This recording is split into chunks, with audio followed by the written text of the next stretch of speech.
everybody. Welcome to another exciting episode of Jimmy's Jambox. We're here. We're back at it again, and we're going to get on into it. But before we do, as always, please make sure to like, subscribe, push all the buttons, do all the things. You know, I don't know where they are, but you do, and I trust you. And with that being said, here's a quick word from our sponsors. Organic herbs and botanicals, skincare and edibles, wellness for body and mind. The Brothers Apothecary. Fine teas and remedies. Ronald Records. From indie gems to classic hits, discover the heart of local music. With live shows all the time, up close and personal, and regular releases on their in-house label. Ronald Records. Supporting the community, one track at a time. All right, thank y'all so much for watching. Again, shout out The Brothers Apothecary, Ronald Records, and Portland Water. Thanks for keeping us hydrated. And with that being said, let's go ahead and get on into it. Here is today's guest. What's up, guys? I'm Casey with Drifter.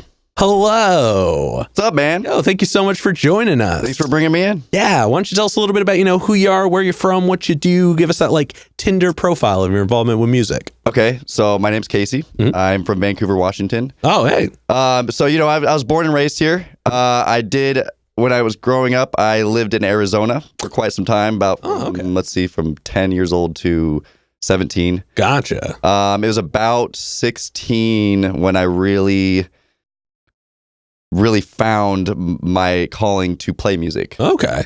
I didn't know it was built into me. I didn't know it was something that I was really going to jump into. Mm-hmm. But I saw a buddy of mine playing, and he played guitar, and I was fascinated with it, And so you beat him up and took it? No. Yeah, right. It's funny. He let me borrow it a couple times, and I took it home. I was like, let me just, see what it's about, Yeah. Taught me a couple riffs, and eventually I told my parents, I said, hey, could you guys get me a guitar for Christmas? I really think I want to just give it a shot and jump in. And I'm a kind of person that when I really want to do something or learn something, I go all in on it. Mm-hmm. I obsess with it. I'm all about it. Oh, I get it. Trust me. And sure enough, I was lucky enough for them to invest and get me a guitar. Oh yeah. And it started there. I dig that. Were they musical at all? They weren't, actually. So first generation. Yeah, so it's funny, and I don't know how much detail you want to give, or that I want to give, but I was adopted, so at this point, I didn't even know if it was something that I had gotten from my parents or my actual relatives. So, interesting. Yeah, it's a trip. That is something I've never really thought about. But even between both families, when I figured it out, nobody was musically inclined. The only person that was my biological dad, which I didn't find out until later. Gotcha. Okay. Yeah. Yeah, there may be a connection in there. That's the only thing I can think of, because when I met my dad at 18, he told me about how he used to play music, and I just it blew my mind. Whoa. Yeah. And no one else told me. Yeah. No one else told me that he played music. I don't even think they knew. Damn. So it was a trip. Yeah. That is there's probably some science in there that we are that's what I'm saying. Accredited people to break that down on this. It's a fun story to tell. Yeah. That is really interesting. Thank you for sharing that. Yeah, absolutely. And actually, funny enough, I got into music around the same time. I started playing bass when I was 16. Okay. Late bloomers. Yeah, man. I don't know. From then on, it just took off. Yeah. And did you get into bands early after that, or were you always kind of doing the solo thing for a little while? And so when I first started playing guitar, I definitely was closet. I didn't even really like to play in front of people. I was very shy about it. I kept it to myself, for sure, for quite some time, until I didn't know what good was. And I think, growing up in high school or middle, well, I guess I was high school. It was real early high school. Yeah. I had bullies and people that just didn't like me, just going through that stage of trying to figure out who you are. Mm-hmm. I was still not sure or secure with myself enough to show it off, I didn't know where I was. So I was a closet player for quite some time. Okay. Yeah. Then I guess when did you start playing outwardly? I'd say probably, let's see. So I'd probably say 18, 19, probably just after high school is when I really started getting more comfortable. Like I had my buddies, right? Like I had my buddies, I'd go over and play with them. before then, but like they were my comfort, like I knew that we were tight. Gotcha. But that was about it. We'd jam in the room, like we'd share riffs or whatever, but it was very much like a personal thing. Like it wasn't something I would go out and perform or anything like that. Gotcha. What was your first performance then? Ooh. I don't think that's a question I've ever asked. Oh, this is good. Okay. First performance. Oh my gosh. So I was probably 21. Let's see. Yeah, 21. And I played at the Camas Grange Hall. I don't know if you know where I'm talking about. I used to partially live right outside of Washougal. Okay. So I know it very well. So there's that Grange, and then there's like a market right there. Okay, so you get it. That's where I first performed ever. I was so nervous. And that band, it was like a metal band. Oh, okay. So I used to shred. I just was so scared of like people being around me. Like I played all the notes right, but I didn't have any stage presence. Of course, I was just like, No, I got you. I was just like, I'm going to stand in my little box with my foot up and have my guitar like this. And like, because I'm so used to just sitting down. Yep. No. That was a trip. Oh, yeah. It was fun. Thank you for sharing that too. Yeah. Now, before we get into more of what you do in the present day, I do have a couple foundation questions I like to check in with everybody on. Okay. And this first one is one we ask early, it's one we ask often, and it's definitely a crowd favorite.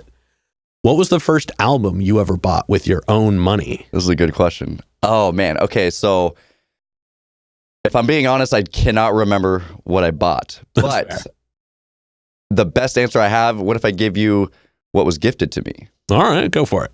So my first, I don't know why I remember this so specifically, but the first 2 CDs I ever was gifted, Smash Mouth. Okay. And bear with me, Enya.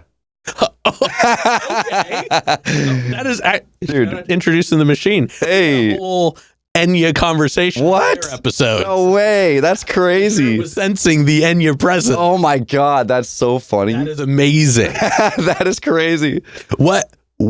I need a little bit more backstory on the Enya CD. How did that happen? Who gifted that to you? Okay, so like I don't know what it is. Like I just have a very wide variety of music that I love. And growing up around my grandma, she listened to a lot of Enya. Yeah. And for whatever reason, that made me freaking emotional. Yeah, I mean, who can sing? I was like 10 years old and I'm like, why am I crying to Enya?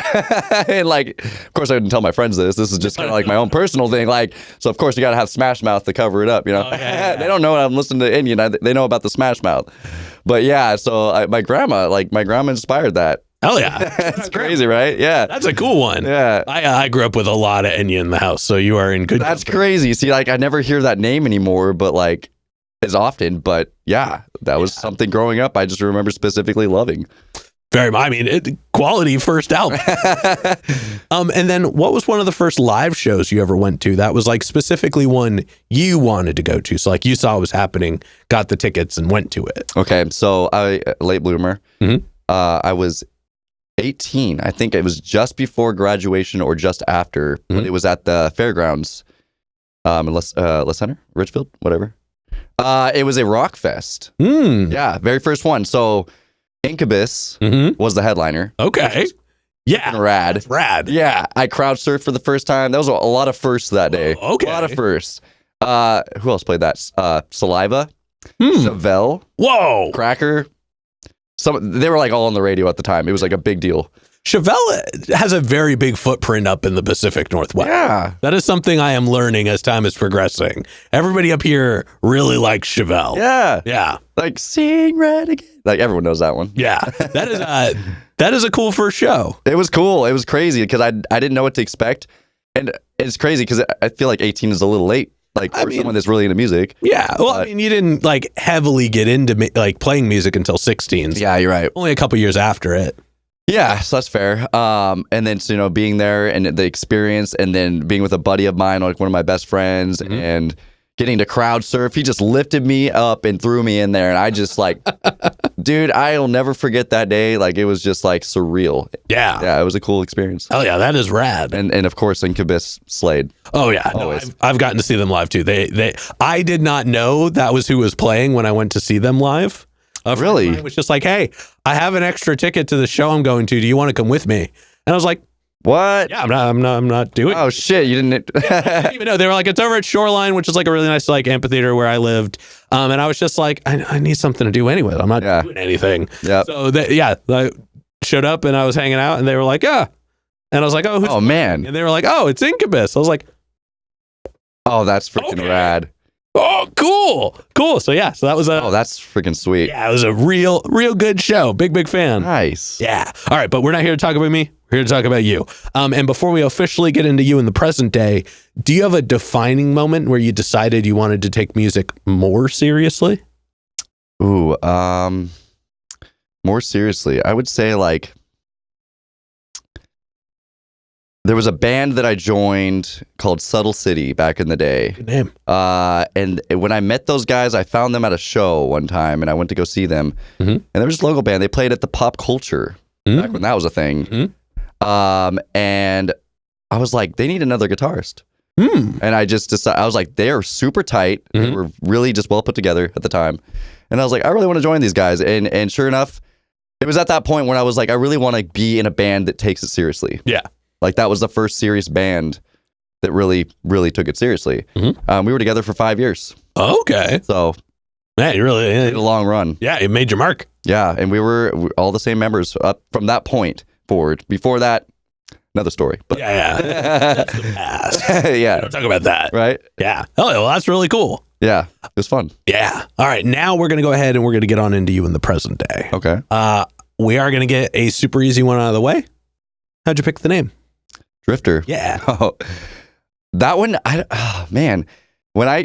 So for some reason, I was just thinking of names, and that one just stuck with me. I don't have a specific cool story about it, but I was like, at that moment, it kind of defined the way I was living my life, just kind of like coasting along, and just doing what I wanted to do, and like not knowing where I was going to end up, kind of like, and Drifter just felt right. Yeah. And it just rolled off the tongue, and I was like, I'm just going to stick with that name, because if I don't, I'm going to overthink it. Yep. And so that was it, I don't know. Nothing crazy, but I mean, it's a cool name. It's easy to spell, it's easy to remember. Font looks real good.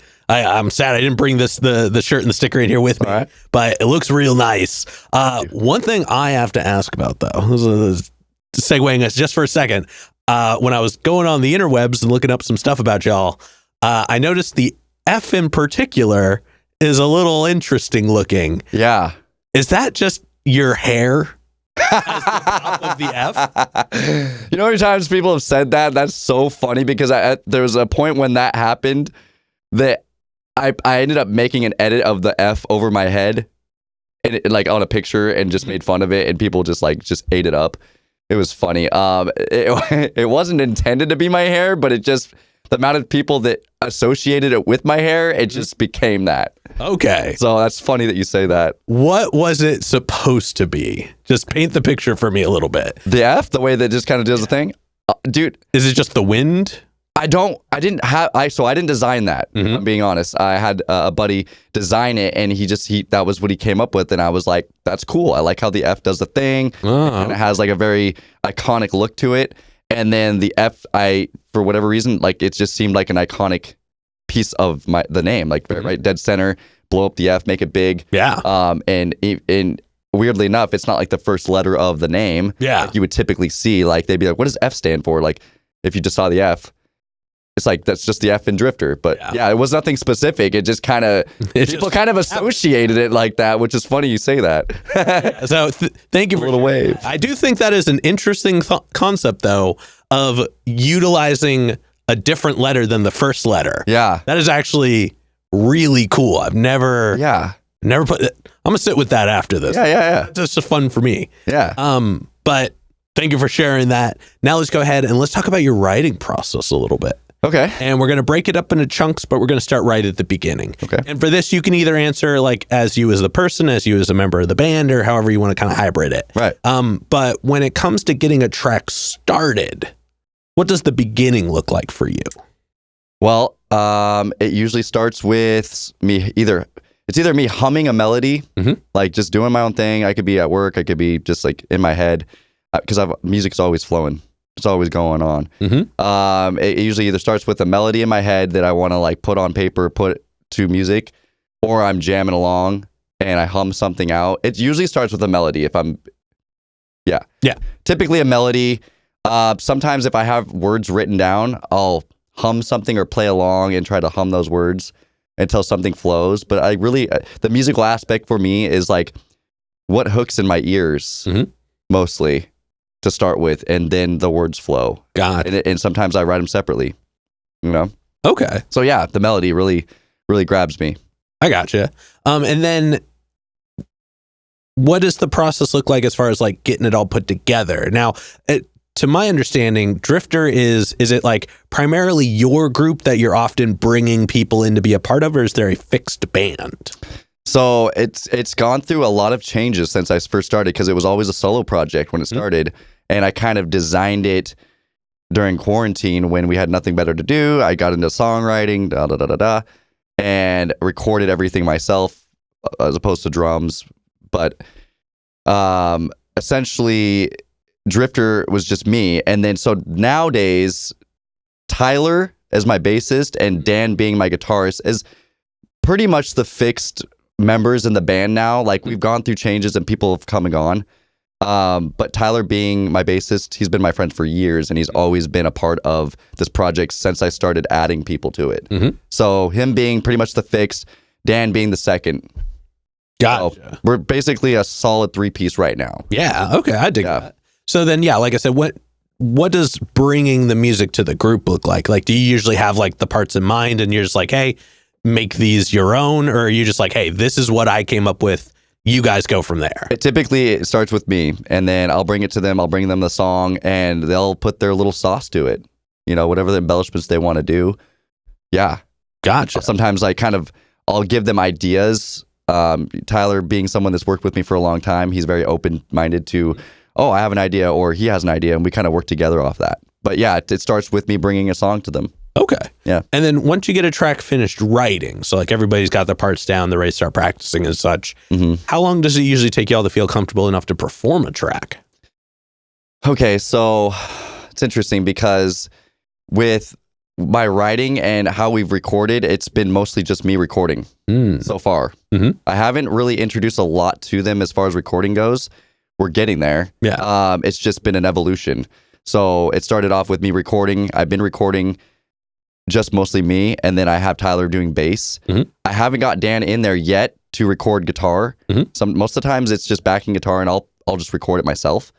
And it's usually something similar to what he plays.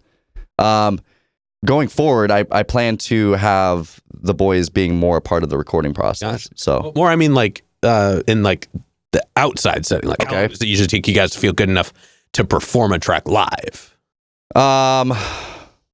Gosh, it depends. Sometimes it's like this last time I brought a brand new song after 2 days of writing. Brought it to them. We jammed it 2 practices and played it the next show. Oh. So sometimes it's real quick. Yeah. If I have it down locked, they can jump in and just put the sauce in there and just make it work. Okay. They're really talented, and I love them. Yeah. They're very good at just making it work. Oh, yeah. No, I dig that. Well, also, you know, and this is a good segue into talking about your music. So we'll go and roll right into that. So I jumped on Spotify, you know, checked it all out, and you've got music going all the way back to 2020 on there. And one thing I have noticed is that sound-wise, you are very consistent. You have the vibe that you're going for. You have your presentation. Over time, obviously, the presentation has enhanced as you've like solidified more into that. Yeah. Even your earliest stuff, you like it was easy to kind of hear what you were doing. Yeah. And just as time has progressed, it's been really cool to hear the progression that has kind of happened from that. But like all the way through, the guitar work, it's really strong. It's not very flashy, but it's very full. And vocally, you were just locked in. You're very melodic, very articulate. Your delivery is really strong. Thank you. And while you definitely exist in the folk realm of it all, there's a lot of emotion in your song, and that's really noticeable. It's not just like you were like, well, I'm going to sing this same one thing over and over and over again. Like, there's a lot of drive. There's a lot of like passion in things. Yes. Almost so where like, I don't know if emo folk exists, but I like that. You were a shoo-in for that. If you need a descriptive genre, I think that nails it pretty well. Okay. And even like in your most recent track, 6 Feet In, which just came out a couple months ago now. Yes. Great example of like if someone was like, hey, what do they sound like? Yeah. I would definitely want to show them that track because it's very full. It's very like somber is the word I kind of want to use for it. It lives in this space and everything about it is just really well put together. Even like the keys and the strings the keys and the strings, they just, there's a really cool like presence in all of your music. Yeah. That like I said, I started at the beginning. I listened to pretty much all of it. It's very much there. So thank you. Yeah, big fan. Thank you. But I am curious to know, out of all the tracks you have available, what are some of your favorite ones to perform? Okay, so Pretty Please being one of like the debut songs that I ever put out, like that was like my baby. So when I first started Drifter and I wrote that song and recorded it, I was super pumped to put that out, and it ended up being a hit. Like, and even to this day, 5 years later, that is easily one of my favorites. And I think it's because I do like singing it with my friends. Like I love it when people know the words and it's just fun, and like I dig it. Like it seems like it's timeless and it doesn't, it get boring. That one being probably one of my top favorites. Love Like Mine. That's another newer one. That's going to be off the newest EP. And Pieces, which has not been released. That's another favorite one of mine. That's one of my favorites that I've written. Hell yeah. And that's a newer one that's going to be coming up pretty soon. Hell yeah. Well, definitely looking forward to that. Yeah, that's going to be a fun one. And I guess, oh man, I had a question. It was outside of the normal realm of questions, and I just lost it. Damn it! I hope it comes back to me. But let's take a moment then, and let's segue as well. What can we look forward to with new music you're working on? Okay. So I am putting out an EP this year called Pieces. 5 or 6 tracks. I think it's 6 right now. That I've been working on for longer than I'd like to admit, but being an artist, sometimes you just take too much time, and I'm working with my boy, and he's taking his time editing and mixing and doing the thing. But yeah, Pieces EP will be out this year, so that's going to be really cool. It's going to really showcase a little bit more of like the evolution of where we're going. And it definitely will showcase that newer sound. It's going more towards that folk rock, folk alternative, as opposed to like the banjo folk. Gotcha. Okay. So yeah, it's going to showcase a little bit more where the direction I'm going. Hell yeah. Well, now I'm very curious to hear what it sounds like. For this next one, then I want to zoom out a little bit. I want to kind of look at more music as a whole. What's some music you're taking in right now that you enjoy or you're finding inspiration in at the moment? Ooh, I like to mix it up. Let's see. So, there's an artist named Anis, which just lately I love. Like, he's got the emotion. It's actually more hip hop. You might actually be into it. I don't know. Anis being kind of an underground, just coming up. He's really cool. How do you spell that? Anees. Gotcha. Okay. It could be Anis. I might be saying it wrong. But let's see. Crow Boys. They're cool. There's another underground band that I really like. Good name. I find a lot of bands on TikTok or Instagram. They just pop up, and I'm like, if they catch me, sometimes they catch me right away. I'm like, shoot. And I go and dive deep and see what they're like, and then I'll just get hooked. Yep. They're very much more of the folk realm. They're a 2-piece. They're really cool. They're very like 4 to the floor, just a little mandolin, acoustic guitar. They're cool, very vocally present. All the emotion. I think that's a couple right there. Oh yeah, I do. Yeah. Just up. I don't try to share this as an often statement, but you know the Dirt Man song, right? The keep a little dirt under the pillow for the Dirt Man. I think so. It like blew up on the internet. Now he's about to do his like first European tour, and like, wow. I saw the video that he posted for that song the day that he posted it. Wow. Like, the internet just randomly suggested it to me. What? It had like 80 views or something like that. And I was like, this is a vibe. I'm going to have to come back to this. And the next time I came back to it, it had blown up. Wow. Like, damn. Wow. A cool track. That's freaking cool. Yeah. So I don't remember his name, but real cool music. Big fan. Sad I missed him when he was here, but when he comes back next, if he's not, a $1 billion performing celebrity by then, definitely going to check him out. Another artist, Honest Dave. And he's another guy that like blew up out of nowhere. Like he was known as the broke boyfriend on TikTok, and he was just funny. And like he did the music on the side, and someone captured it or found it, discovered him, and he just blew up. And I was like, this guy's cool. He's a little bit of the hip hop, but he's got that real like emotional lyrics that I love. But it's got the acoustic tracks to it. I'm like, it hits all the little nerves for me. Oh yeah, I do. Yeah. So another one. Well, Dave, if you're watching, thanks for making cool music. All right. Now, before we move into this next portion, this next question is probably the densest question in the interview. All right. But we talked about, your experience with music, the actions, the reactions. But when it's just you and music one-on-one, what does music give back to you? Music's very healing. When it's just me and my guitar, that's what keeps me going. That's my release. That's what really drives me. Music is really the healing part of what keeps me going.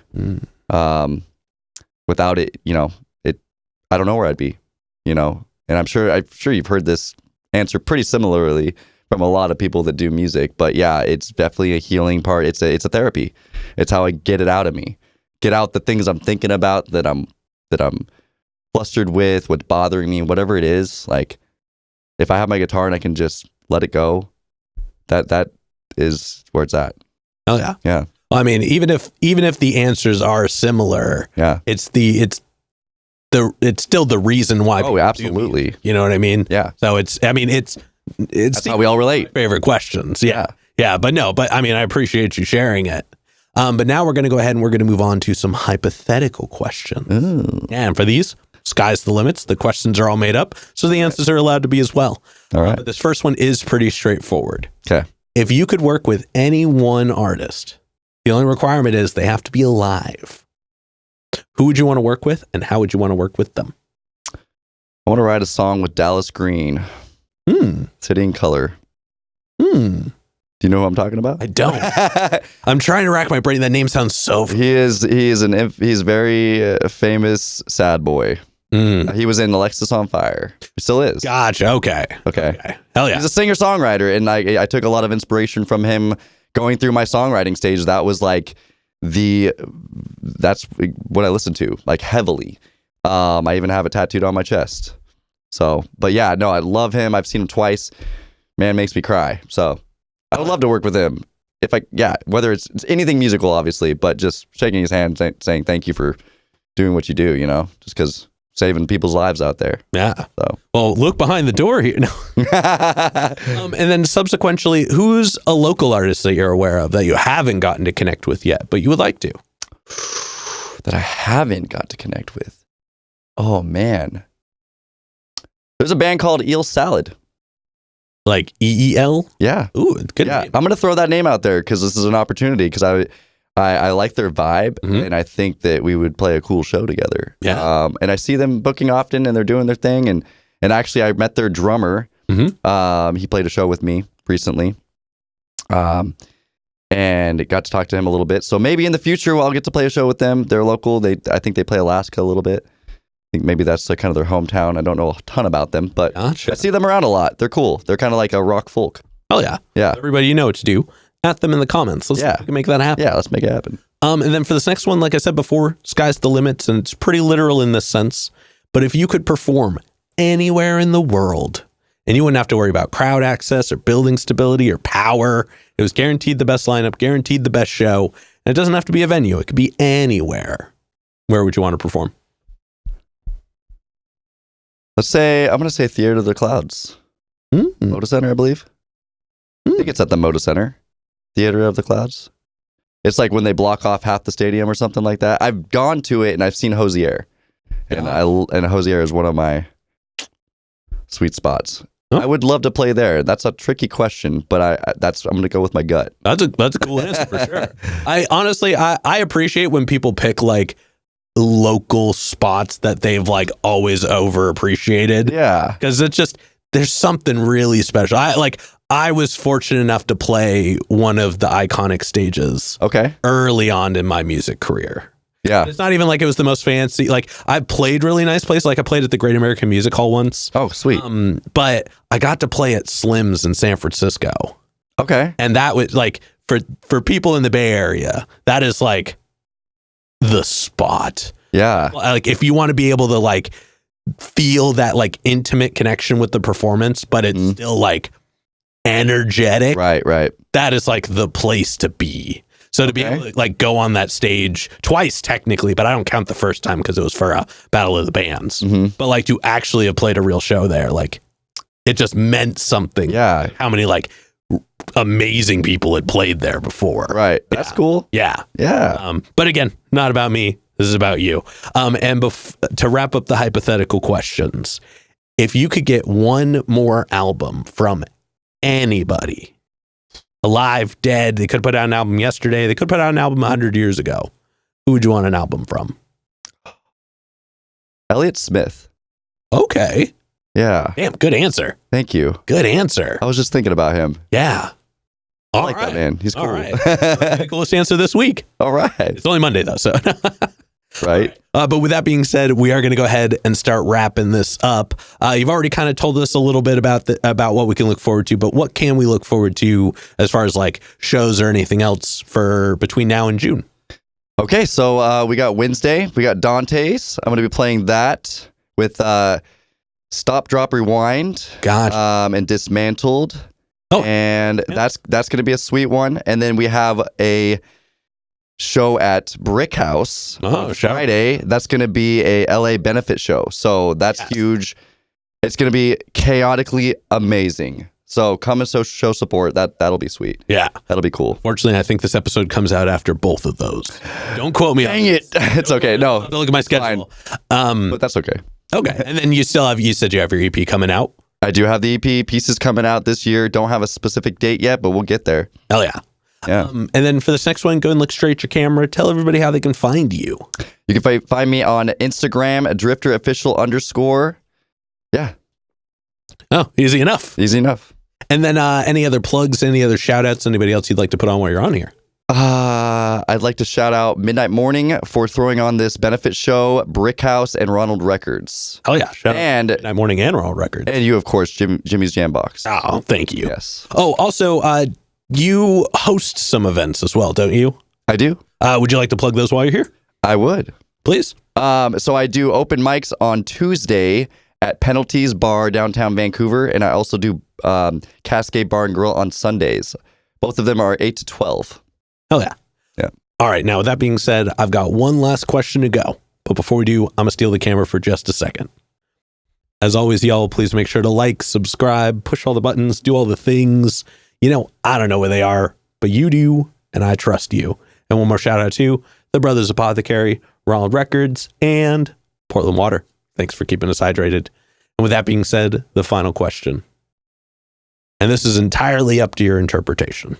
But in all of music, what is an album you feel is more on the obscure side? It's a bit of a deep cut. It's one you think not a lot of people would know. It's one you think everybody should know. Ooh. I mean, you already said Enya earlier. Hey, you know what? Screw it. Listen to Enya. Yeah. Hell yeah. I mean, if y'all haven't listened to Enya before, come on. Get in there. Yeah. Might inspire some dreams, you know? I mean, I really think it was what was it? It was like Cascade for like middle-aged women in the early 90s. Yeah. All right. But with that being said, we're going to go ahead and get up and out of here. Thank you so much for joining us. Thank you. Yeah. Appreciate it. This has been another exciting episode of Jimmy's Jambox. I'm Jimmy. And I'm Casey with Drifter. And we're signing it off. Later, y'all. That's a wrap. This is not a podcast. This is a show.